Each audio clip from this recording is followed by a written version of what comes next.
to the March 27, 2018 regular meeting of the Board of Directors of International Village. The time is now 7:32. Carl, would you please call the roll? John. Here. Morat. Here. Lewis. Rabbit. Here. Carl, we got a call. So we're only missing one member. And the first item of business is approval of the minutes. We have 4 sets of minutes to approve. The March 9, there's a typo on this one actually. We need to make a motion to correct the typo. On the March 9,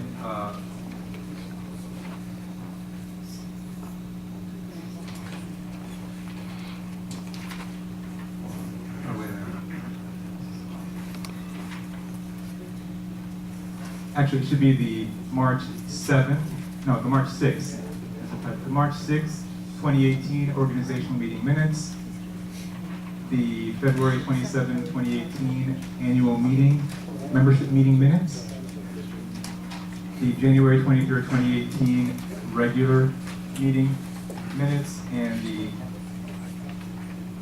January 20, no, that's it, 3 minutes, I'm sorry, 3 sets of minutes. So could we have a motion to approve and waive the reading of the 3 sets of minutes? Morat moves it. I'll second. Rabbit seconds. Any discussion on the minutes? Any objection? Hearing none, it's approved. Okay, next item is the President's message. By the way, we have our good and welfare list, sign-up list here. If you would like to speak at the end of the meeting, please sign up now. My President's message is as follows. Good evening. To start off, I have an important announcement to make regarding AT&T's fiber optic installation project. After a year of work, AT&T has informed us that the project is completed, as fiber optic cable has now been run through all the buildings and into a small box outside every unit's door. Although AT&T had originally advised us that they would be running the fiber directly into each apartment, Stop the conversation back okay. To start off, I have an important announcement to make regarding AT&T's fiber optic installation project. After a year of work, AT&T has informed us that the project is completed, as fiber optic cable has now been run through all the buildings and into a small box outside every unit's door. Although AT&T had originally advised us that they would be running the fiber directly into each apartment, they have now told us that this will only happen when a client calls for service or when the association signs a bulk deal with AT&T, should we decide to do so in 2020 at the expiration of our current bulk service contract with Comcast. I repeat, AT&T will not be entering any apartment units at this time unless a resident calls to sign up for service at their own expense. If that changes, we will let you know. As a reminder, the approximately $200,000 fiber optic installation project was free to the association. Not only did AT&T pay for the entire infrastructure project, but we also received a $10,000 check from them for allowing them to do the installation. That's because AT&T is under federal mandate to install fiber optics in 13 million homes by 2020. Regarding the damage caused to many of our ceiling tiles as a result of the project, AT&T has informed us that they will be replacing those tiles at their own expense, as well as repairing any other damage that may have been caused by the project. I'd also like to address a false rumor going around that residents must return their Comcast cable boxes because AT&T has supposedly become our bulk service provider. This is not true. The association's current bulk service contract with Comcast does not expire until 2020. At that time, the association will have the opportunity to switch to AT&T or negotiate a lower rate with Comcast, among other options. In the meantime, any resident wishing to switch to AT&T to take advantage of the new fiber optics has the option to sign up with them at their own expense, as I mentioned earlier. On another note, I would like to remind everyone that we have rules of decorum and will not tolerate any disorderly conduct at this or future board meetings. Any members who have questions must raise their hand in an orderly fashion and wait to be recognized by the presiding officer, not by the manager, security manager, or anyone else. Once I call on you, you may then ask your questions. Questions that are just shouted out will be ignored. Any audience member who refuses to abide by these rules of decorum will be escorted out by security, and if they refuse to leave, the police will be called, no exceptions. Finally, I would like to wish everyone a very happy and blessed Easter, and encourage you to attend our Easter party this Saturday at 6 p.m. in the clubhouse, with buffet-style food, traditional costumes, and musical performances, hosted by our very own George Navarrete and Christine Bates from the Tea Shop. The association received many compliments for our Mardi Gras party several weeks ago, which was also hosted by George and Christine. Many of you said it felt just like the good old days at International Village. So if you enjoyed that one, please be sure to come out again this Saturday. Once again, happy Easter. Marcy. Passover. There was two parts that you forgot. Number one, you said Happy Easter, but Yeah, you also right. should recommend, say, Happy Passover. And happy Passover. No, I mean, we should not have to tell you that, you Yeah. should know. Okay. Also, wait a second, Yes. how long was that contract with Comcast? The Comcast contract was 10 years from 2010 to 2020. So the next item on the agenda is the treasurer's report, and I would like to call Bob to please come up to the lectern. Bob. Thank you, John. I'm going to, I have a short, well, it's a 2-page report, and I'm going to make reference to it, so I'd like to hand them out and hang on. We'll hand them out. Yeah, I was just going to give a bunch, sit down each row, thank you, Jerry. All right, Gave me too many. Take one and pass it on. pass it on, that'd be great. Somebody in the Three of back. them. Okay, so now you people, you have to be nice to me today for 2 reasons. Number 1, it's my first treasurer's report, and number 2, it's my birthday. I was telling Jill all day, don't tell anybody that it's my birthday. So I stand up here and I tell you. Anyways, so I assume that you all have a copy now. I'd like to get into it. I've been very busy since my appointment as treasurer. I've had many meetings with the auditors, with Campbell Management and Dan. I think I've had 3 with Campbell, 2 with the auditors, and Dan, probably too many. He's, see that, he doesn't even want to acknowledge it. It's been very informative, and I'm getting up to speed with how things are happening within the village. I'd like to comment briefly on the auditors. I'm quite impressed with them. They've done a good job this year, and they've given us a very good deal. So I am impressed with the way they handled themselves.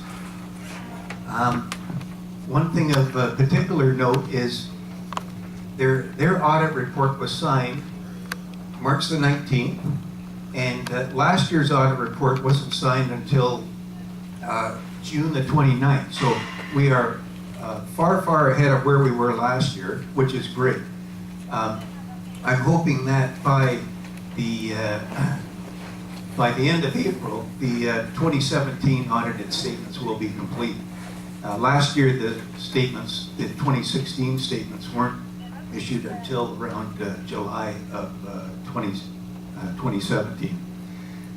So let me just speak very briefly on the 2017 results. Overall, they were pretty good when you take into consideration what happened with Irma. and the extra expenses that the association incurred. There were a lot of audit adjustments that we put through, but the auditors will do a full presentation of the 2017 results when they have finalized and signed off on those statements. One thing I did want to commend the board this year, well, in 2017, they've allocated a replacement reserve in the amount of $183,000. That's a big step for, and positive step for the village. So let's get into the year-to-date results to February 28th. So what I've done, I've given effect to all of the audited adjustments that have taken place. So we've really got, I first want to talk about the balance sheet. The balance sheet is made up of really three components. Assets, liabilities, and equity. In our case, because we are a not-for-profit, we call it a fund balance. So, assets, what are they? No different. Everybody has assets, everybody has liabilities, and we all have equity.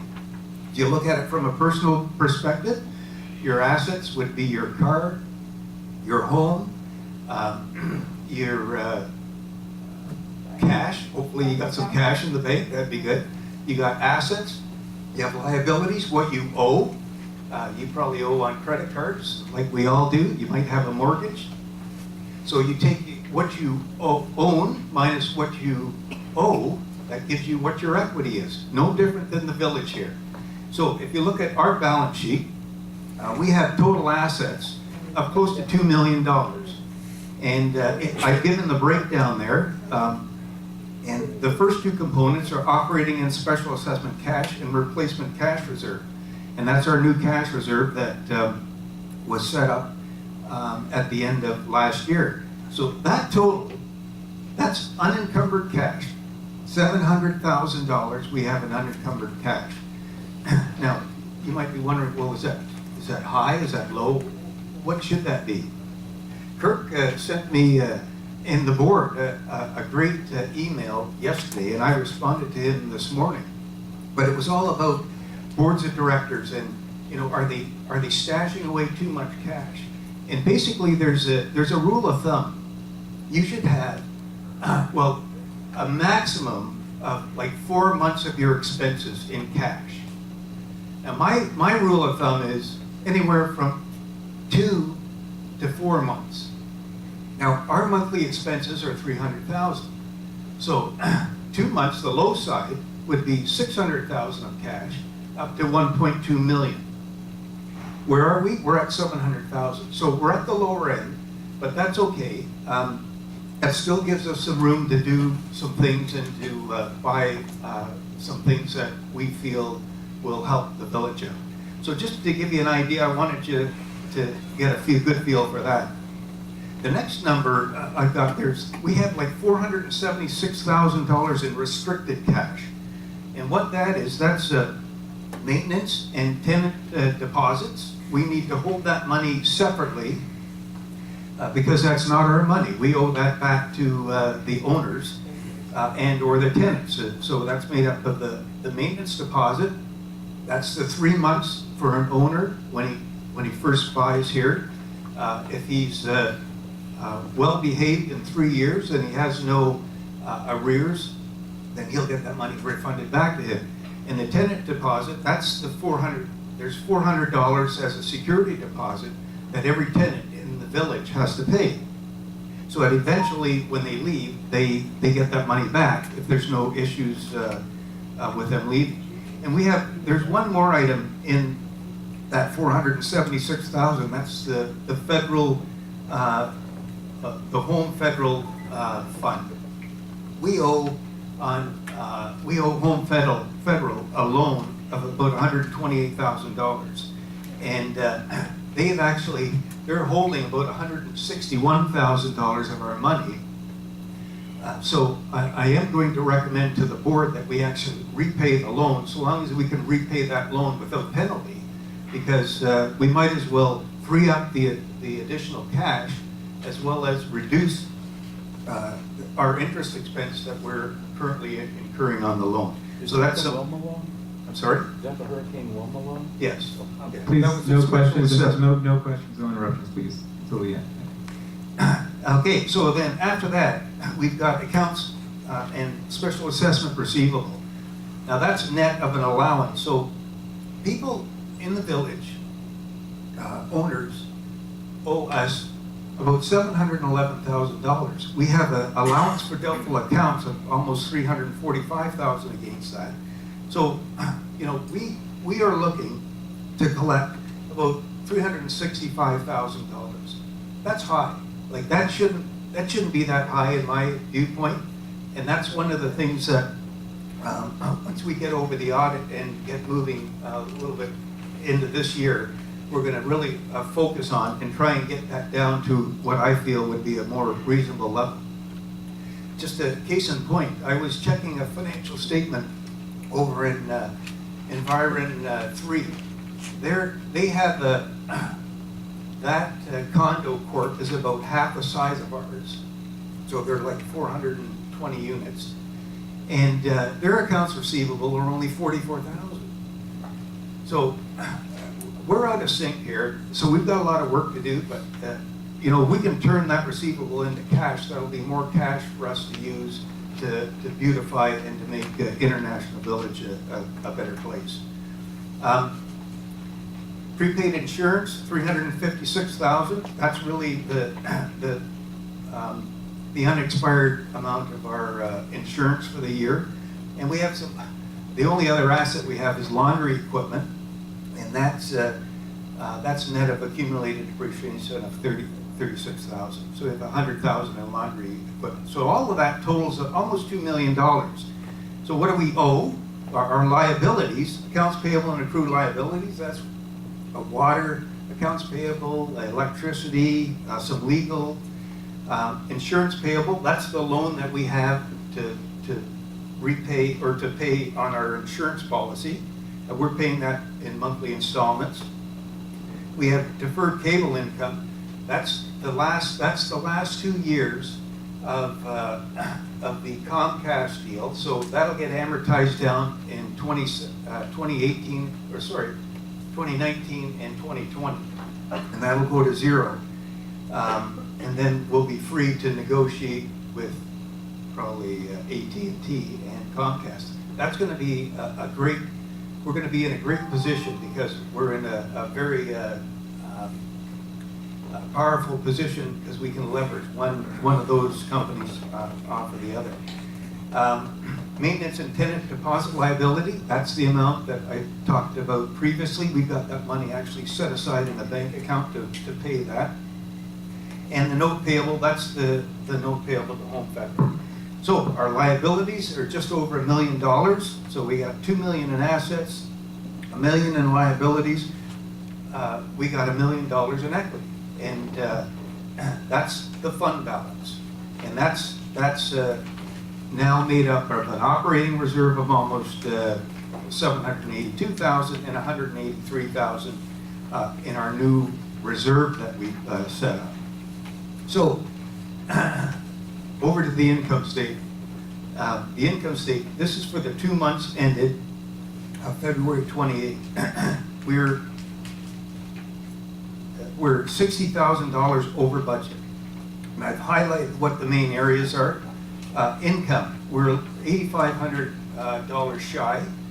A lot of these timing of expenses can affect whether we're ahead of budget or under budget on a lot of these categories, but I think that's primarily a timing issue. I did find an error in the statements that will bring some $40,000 into income in March. So that's going to help offset some of these negatives that we've got on our plate at this point in time.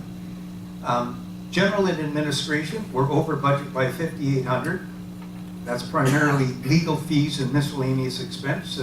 Legal fees, John and I are going to really have a good hard look at over the next couple of months, and we'll have to monitor the miscellaneous expense accounts more closely. Total utilities, we're over by $8,200. You know, we spent $760,000 on water and sewer last year. Well, what a huge amount of money. That's our second largest expense. And, you know, because of that, we need to pay special attention to it.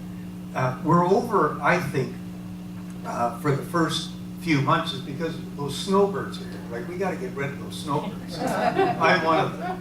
But I think when the snowbirds leave, then the water consumption in the village will go down, and we'll be able to probably get some favorable variances to offset the negative. But it is still, it's such a huge amount. I've asked management to go back and let's do an analysis over the last 24 months, building by building, to see what the consumption and what the charges have been for water. Because I think it's gonna raise some very interesting points. And you know, from that, we'll be able to look at the trends, maybe identify problems, and start taking some action. So that's something that we're really going to focus on, and once the analysis is done, it's a large expense. Our contracts are are favorable by 4,600, which is great. Maintenance is over by 12,600. Plumbing issues are becoming more of a problem lately. We're gonna get that, whether it's just timing at this point in the year. You know, we'll watch that closely.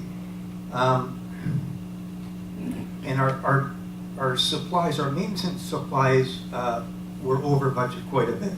And I think what we have to do is make sure we're charging items to the right accounts. And George, you could maybe help out, because if they're, you know, instead of going to maintenance supplies, if something is truly for a building renovation, we should make sure it gets charged to the renovation account as opposed to building supplies or as maintenance supplies.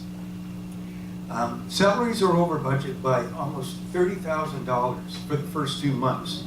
And overtime was a big problem in January and February. And when the board got wind of that, they put a moratorium on overtime, which is good. I've also asked management to do a detailed staffing analysis. Like, let's look at the staff that we have in place today and push it out to the end of the year to see where we're going to come in at. We have an $825,000 salary budget, but my instinct is with the staffing levels we have in place today, we're going to actually come in over that budget. So I don't mind if the board decides to consciously spend more for the right reasons, then that's a good thing. There's nothing the matter with that. But it shouldn't be a surprise to us. Like, we should be aware of it, and that way I don't have to keep explaining that we're